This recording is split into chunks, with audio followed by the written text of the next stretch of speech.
Ayan o, outpatient emergency cases covered na ng PhilHealth. Alam niyo kung bakit hinahanap po ang netizens ngayon?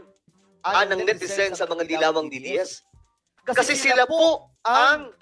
Oy, sabi po ni Dayan Asuncion, sarap magkape habang nanunood sa iyo sa kanya. Ako wala akong coffee ngayon. Okay, kasi nga po, ang announcement, ang pronouncement ng mga dilawang DDS vlogger, wala nang pondo ang PhilHealth, wala nang pera ang PhilHealth, wala na, pag nagkasakit tayo, sa bahay na lang tayo, hanggang sa mawalan tayo ng hininga. Di ba yan ang kanilang pasabog? At ang matindi dito, pinaniwalaan yan ng ilan sa ating, hindi lang ilan, marami sa ating mga kababayan.